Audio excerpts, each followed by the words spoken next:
오늘 하나님의 말씀은 신약성경 290페이지 고린도후서 5장 11절로 21절까지 말씀입니다. 본문을 한번 읽고 말씀을 들으시면 감사하겠습니다. 이 시간 예배드리는 여러분에게 하나님께서 하늘의 평화와 평안을 내려주시기를 주님의 이름으로 축원합니다. 오늘은 하나님은 화평하게 하는 직분을 주셨습니다. 이런 제목으로 함께 은혜를 나누겠습니다. 예수 그리스도를 믿는 자들을 그리스도인, 크리스찬이라고 부릅니다. 그리스도인은 예수의 영인 성령님을 모시고 사는 사람들입니다. 성령님은 우리 안에 계셔서 우리를 진리 가운데로 인도하시기 위하여 우리를 깨우쳐 주시고 우리로 하여금 예수님을 닮도록 변화시켜 주시고 우리에게 능력을 주셔서 예수 그리스도의 증인이 되게 하십니다. 성령님이 우리 안에 계시면 그 증거가 나타납니다. 그것이 바로 성령의 열매입니다. 그리스도인인 우리가 성령을 따라 살 때 성령의 열매를 맺게 되는데 성령의 열매 9가지 중 첫 번째가 사랑입니다. 사랑은 모든 열매의 근원입니다. 사랑의 열매 다음에 희락, 기쁨의 열매가 맺힙니다. 기쁨이 충만하다는 것은 그 안에 화평이 이루어졌다는 증거입니다. 화평의 열매가 맺힌 것입니다. 이렇게 성령의 열매는 하나로 연결되어 있습니다. 사랑, 희락, 화평, 오래 참음, 자비, 양선, 충성, 온유, 절제, 이게 다 포도송이처럼 붙어 있어요. 그래서 성령의 열매는 원어상으로 복수가 아닙니다. 단수입니다. 모두가 하나로 연결되어 있다는 것을 의미합니다. 성령의 9가지 열매 중 세 번째가 화평인데 신약의 헬라어로는 에이레네라 하고 구약 히브리어로는 샬롬이라 합니다. 샬롬, 이스라엘 유대인들의 인사말이죠. 이스라엘의 역사가 얼마나 힘들고 고달팠습니까? 그래서 이스라엘 사람들은 이 샬롬이란 단어를 아주 좋아해요. 샬롬은 깨어진 관계가 회복된 상태를 말합니다. 전쟁이 없고 평화로운 상태입니다. 서로 믿고 기쁨을 누리는 상태입니다. 하나님과 인간 그리고 인간과 인간 사이가 화평한 것이 샬롬입니다. 또 육체적으로 건강한 것은 육신의 샬롬이고 근심과 두려움이 없고 마음이 평안한 것이 정신적 샬롬입니다.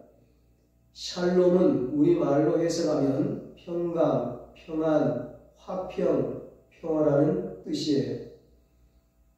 이 평화가 어떻게 주어졌습니까? 이 평화는 십자가를 통해서 주어졌습니다. 십자가는 우리가 어떻게 영적인 평화를 이룰 수 있는지를 잘 보여줍니다. 십자가를 통해서 인간과 하나님 사이에 막혔던 죄악의 담을 허물고 평화가 이루어졌습니다. 로마서 5장 1절과 10절에 말씀합니다. 그러므로 우리가 믿음으로 의롭다 하심을 받았으니 우리 주 예수 그리스도로 말미암아 하나님과 화평을 누리자. 곧 우리가 원수 되었을 때에 그의 아들의 죽으심으로 말미암아 하나님과 화목하게 되었은즉 화목하게 된 자로서는 더욱 그의 살아나심으로 말미암아 구원을 받을 것이니라. 아멘. 죄가 우리와 하나님 사이를 갈라놓았으며 성경에서는 원수가 되었다고까지 말씀합니다. 그런데 예수님께서 우리를 대신하여 모든 죄를 짊어지시고 십자가에서 돌아가심으로써 하나님과 우리 사이를 화목하게 하셨습니다. 우리는 이제 예수 그리스도의 십자가를 의지하여 하나님 앞에 나아갈 수 있게 되었고 하나님 앞에 담대히 설 수 있게 되었습니다. 뿐만 아니라 십자가는 인간과 인간 사이의 갈등을 해결하고 서로를 화목하게 만들어줍니다. 에베소서 2장 12절 16절에 말씀합니다.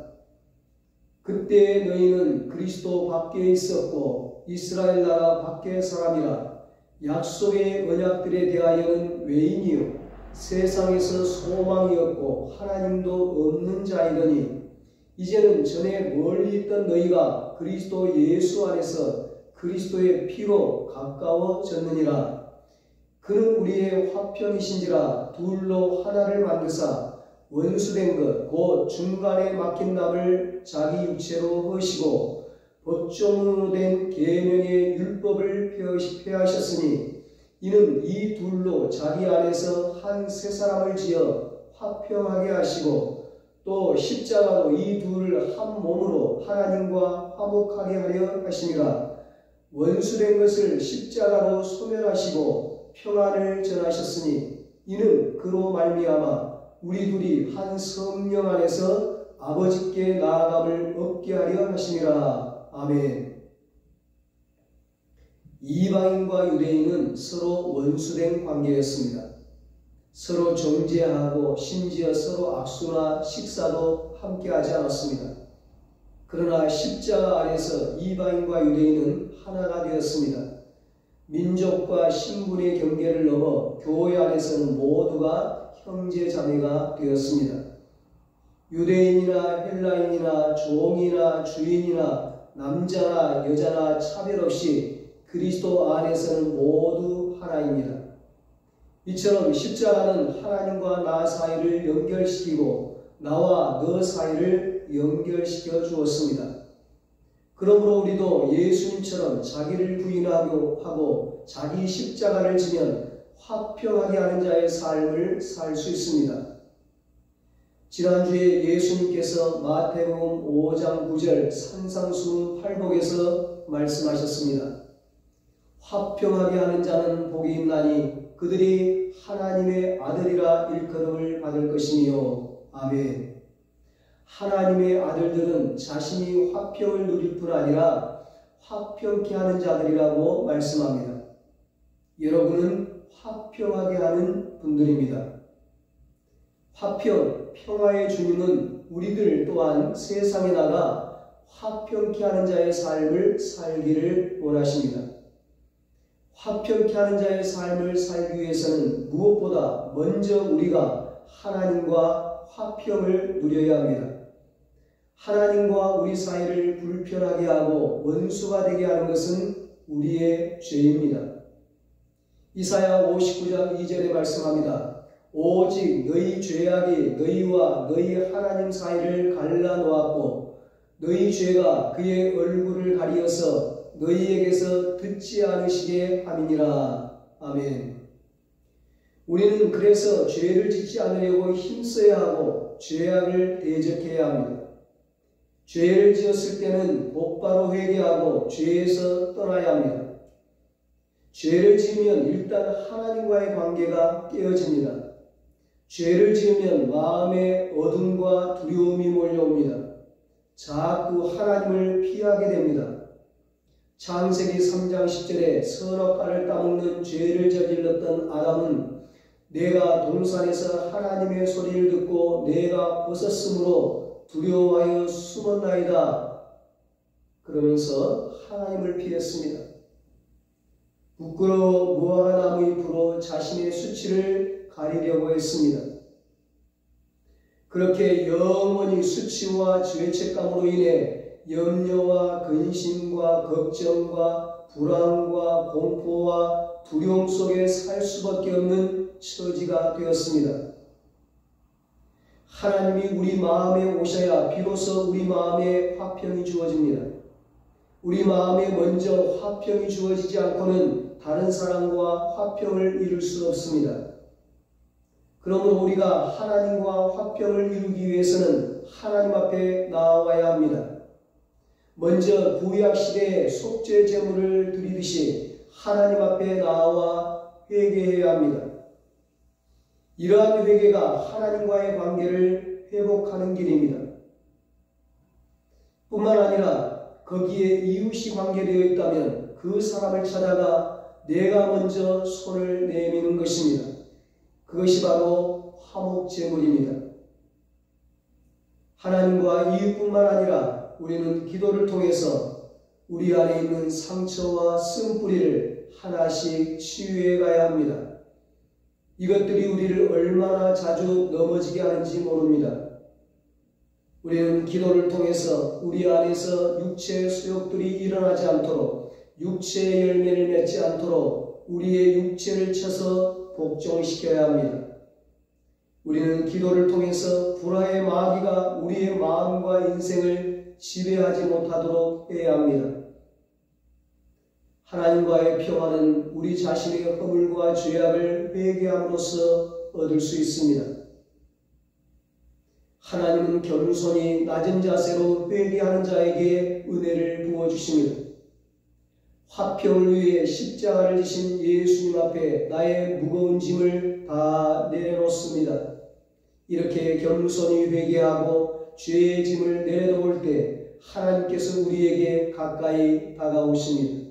우리의 무거운 죄의 짐을 맡아주십니다. 하나님께서 우리 안에 계셔서 기뻐하십니다. 그때 비로소 영혼의 화평이 주어집니다. 우리가 예수님을 구주로 믿으면 변화되는 것이 있는데 이제 우리의 삶의 방향이 달라집니다. 본문 17절에 말씀합니다. 그런즉 누구든지 그리스도 안에 있으면 새로운 피조물이라 이전 것은 지나갔으니 보라 새 것이 되었도다. 아멘. 우리는 예수 안에서 새로운 피조물이 되었습니다. 새 것이 되었습니다. 그러므로 이제는 죄를 좋아하지 않습니다. 남과 싸우는 것이 싫어집니다. 화평케 하는 자로 변해버립니다. 그래서 예수님께서 화평하게 하는 자는 복이 있나니 그들이 하나님의 아들이라 일컬음을 받을 것이니라고 말씀하셨습니다. 화평케 하는 자가 하나님의 아들이고 구원받은 하나님의 자녀이고 하늘나라 천국 백성이라고 예수님께서 분명히 말씀하십니다. 중요한 말씀입니다. 하나님의 자녀들은 화평하게 하는 자입니다. 하나님의 나라는 오직 성령 안에서 화평의 열매를 맺습니다. 로마서 14장 17절에 말씀합니다. 하나님의 나라는 먹는 것과 마시는 것이 아니요 오직 성령 안에 있는 의와 평강과 희락이라. 아멘. 어떤 사람들은 교회 다니면서도 늘 싸움을 붙이는 사람들이 있습니다. 당짓는 것, 분쟁하는 것, 수근수근하는 것, 남을 비방하는 것, 욕하는 것 등으로 이간질하고 싸움을 붙입니다. 남의 좋은 점을 보지 못하고 늘 허물만 보며 수근수근하고 비방합니다. 교회 다니면서 자신을 정의의 사도로 착각하고 늘 싸움하기를 좋아하는 사람들이 있습니다. 정의를 실현한다고 교회를 싸움터로 만드는 사람들이 있습니다. 마귀의 장난에 놀아나고 있는 것입니다. 그런 일을 반복하는 사람들은 자신이 진정 하나님의 아들인가를 의심해 보아야 합니다. 오늘 본문에 바울파, 베드로파, 그리스도파 서로 파를 나누어서 분쟁하고 싸우고 다투는 고린도 교회를 향하여 사도 바울이 말합니다. 18절로 20절입니다. 모든 것이 하나님께로 났으며 그가 그리스도로 말미암아 우리를 자기와 화목하게 하시고 또 우리에게 화목하게 하는 직분을 주셨으니 곧 하나님께서 그리스도 안에 계시사 세상을 자기와 화목하게 하시며 그들의 죄를 그들에게 돌리지 아니하시고 화목하게 하는 말씀을 우리에게 부탁하셨느니라. 아멘. 그러므로 우리가 그리스도를 대신하여 사신이 되어 하나님이 우리를 통하여 너희를 권면하신 것 같이 그리스도를 대신하여 간청하노니 너희는 하나님과 화목하라.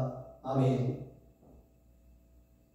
우리에게 화목하게 하는 직분을 주어 화평을 만드는 사람으로 불렀다는 것입니다. 싸움을 붙이는 사람이 아니라 싸움을 말리고 화해시키는 피스메이커로 불렀다는 것입니다. 우리는 가는 곳마다 평화를 만들고 평화를 주는 사람이 되어야 합니다. 당신은 화평케 하는 자입니다.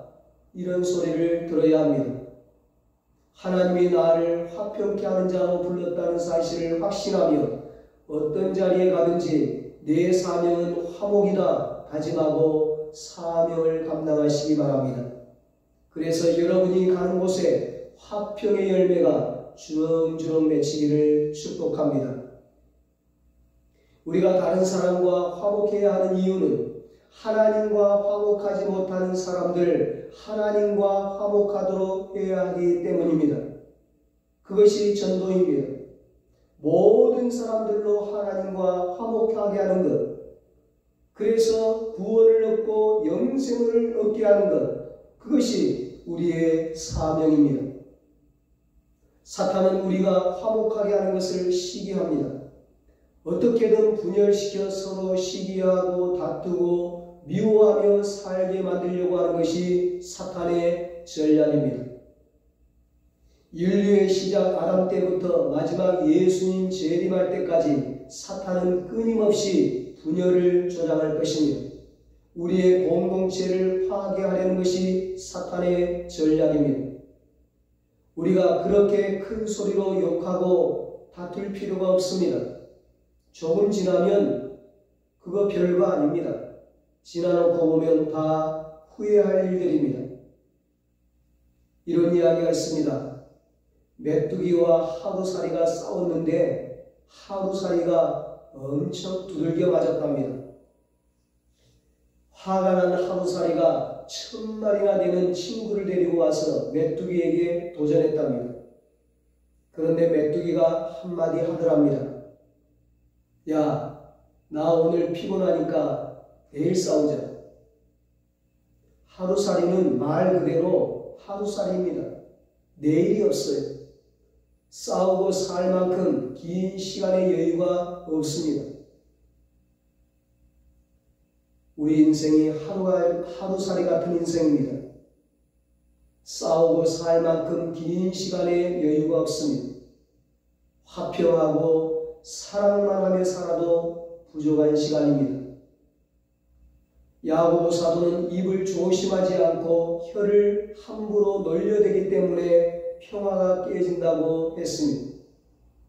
남의 허물을 보고 혀로 비판하고 싶으면 그때 의도적으로 그를 위해 기도하면 평화의 도구가 되어 화평의 열매가 주렁주렁 맺히게 될 것입니다.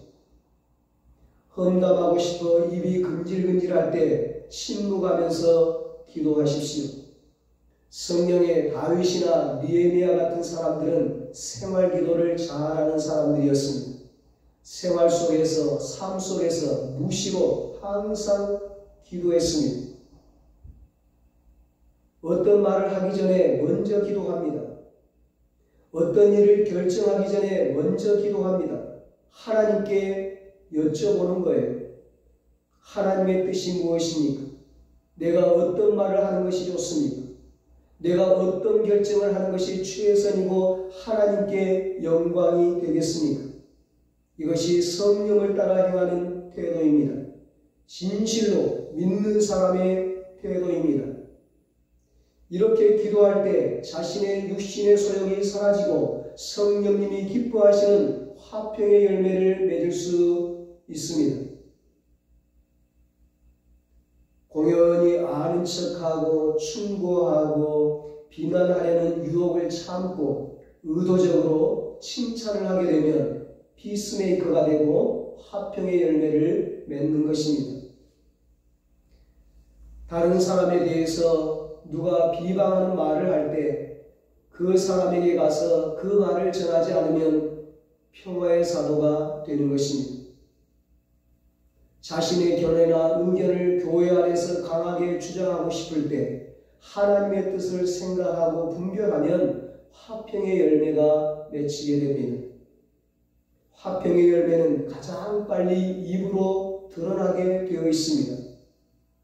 하나님은 로마서 12장 18절에서 할 수 있거든 너희로서는 모든 사람과 더불어 화목하라고 말씀하셨습니다. 야고보서 3장 17절 18절에도 말씀합니다. 오직 위로부터 난 지혜는 첫째 성결하고 다음에 화평하고 관용하고 양순하며 긍휼과 선한 열매가 가득하고 편견과 거짓이 없나니 화평하게 하는 자들은 화평으로 심어 의의 열매를 거두느니라. 아멘. 기독교 역사 가운데 아픈 역사가 하나 있어요. 바로 중세 십자군 전쟁입니다. 이슬람 회교도들에게 빼앗긴 예루살렘 성지를 탈환한다는, 되찾는다는 명분으로 유럽의 기독교 국가들이 전쟁을 일으켜 십자군 군대를 보내서 수많은 사람을 죽이고 수많은 아이들을 고아로 만들었습니다. 그 결과 오늘까지도 기독교들과 마음의 교도들 사이에 무서운 증오심이 이어지고 있습니다. 그런데 이 십자군 전쟁이 계속되던 그때에 이 전쟁의 잘못을 지적하고 아군 진영뿐만 아니라 적군들에게까지 평화의 사실을 보내고 복음 전도자들을 파송해서 눈물로 기도했던 한 사람이 있었습니다. 그가 바로 아시시의 성자 성 프란시스입니다. 그는 한 시대 평화의 도구로 쓰임받았습니다. 그는 기도했습니다. 주여 나를 평화의 도구로 써주소서. 미움이 있는 곳에 사랑을, 상처가 있는 곳에 용서를, 분열이 있는 곳에 일치를, 오류가 있는 곳에 진리를, 의심이 있는 곳에 믿음을, 절망이 있는 곳에 소망을, 어둠이 있는 곳에 광명을, 슬픔이 있는 곳에 기쁨을 심게 하소서. 위로받기보다는 위로하고 이해받기보다는 이해하며 사랑받기보다는 사랑하게 하소서. 우리는 줌으로써 받고 자기를 버려 죽음으로써 영생을 누리기 때문입니다. 주여 나를 평화의 도구로 써주소서. 이 기도가 오늘 여러분과 저희의 기도가 되기를 축복합니다. 우리는 하나님과 사람들과도 화평하고 그리고 나 자신과도 화평해야 합니다. 자신과의 화평은 평안입니다. 예수님께서 요한복음 14장 27절에 약속하셨습니다. 평안을 너희에게 끼치노니 곧 나의 평안을 너희에게 주노라. 내가 너희에게 주는 것은 세상이 주는 것과 같이 아니하니라. 너희는 마음에 근심하지도 말고 두려워하지도 말라. 아멘. 그런데 어떤 분들은 예수님을 구주로 믿으면서도 여전히 불안해하고 두려워합니다. 평안이 없습니다. 질병이 걸리고 부도의 위기가 다가오고 교통사고를 당하고 직장에 문제가 생기면 불안해지고 긴장해집니다. 교회를 다니면서도 화해 못하는 사람들과의 관계 때문에 평안이 없습니다. 예수님을 믿고 천국을 믿으면서도 평안이 없습니다.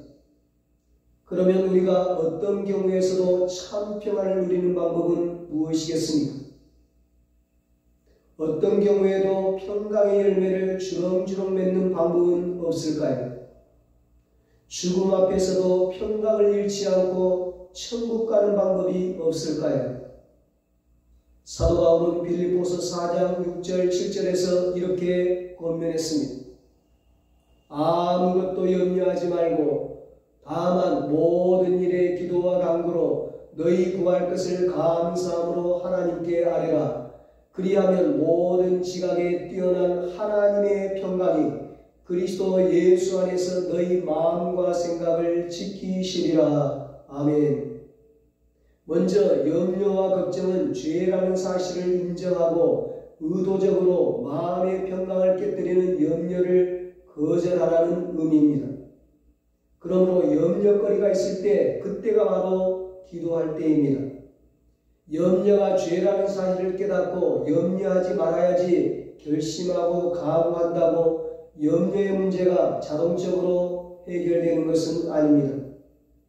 마음의 평강이 없으면 하나님 앞에 나와 기도하고 간구해야 합니다. 하나님께 나와 기도하면 염려거리는 쓰레기통으로 들어가는 것입니다. 힘없는 다윗이 골리앗 때문에 하나님께 나아가니까 평안이 찾아옵니다. 나병 환자가 나병 때문에, 혈루증 여인이 혈루증 때문에 주님께 나아가니까 문제가 해결되고 평안이 찾아오는 것입니다. 무엇보다도 그 문제를 해결해 주실 분은 하나님이심을 확신하고 감사로 하나님께 나아가는 것입니다. 그리고 하나님께 다 맡겨버렸습니다. 베드로전서 5장 7절에 너희 염려를 다 주께 맡기라. 이는 그가 너희를 돌보심이라 말씀합니다. 문제만 맡기는 것이 아니라 우리의 인생 전체를 맡기는 것입니다. 시편 37편 5절에 너의 길을 여호와께 맡기라. 그를 의지하면 그가 이루시고 말씀합니다. 하나님께 맡기는 것, 이것이 나 자신과 화평하는 길입니다. 우리 모두 화평하게 하는 직분을 잘 감당해서 하나님과 화평하고 사람들과 화평하고 나 자신과도 화평해서 모두가 다 행복한 삶을 살게 되시기를 예수님의 이름으로 축원합니다. 기도하겠습니다. 하나님 아버지, 독생자 예수님을 십자가에 내어주심으로 화목제물이 되게 하시고 우리를 하나님과 화목하게 하심을 감사합니다. 하나님께 나아가게 하시고 구원을 얻게 하시고 하나님의 자녀로 삼아주심을 감사합니다. 우리도 예수님처럼 화목하게 하는 삶을 살게 하여 주시옵소서. 화목하게 하는 직분을 잘 감당해서 많은 사람들이 하나님과 화평하고 사람들과 화평하고 나 자신과도 화평해서 화목하게 하는 자에게 주시는 하나님의 축복을 누리게 하여 주시옵소서. 이제는 우리 주 예수 그리스도의 무한하신 은혜와 하나님 아버지의 사랑하심과 성령님의 이루하시고 교통하심이 화평의 복을 누리며 살기로 다짐하는 사랑하는 모든 성도들과 저들의 가정과 자녀들과 사업과 직장 위에 이제부터 영원토록 함께 있을지어다. 아멘.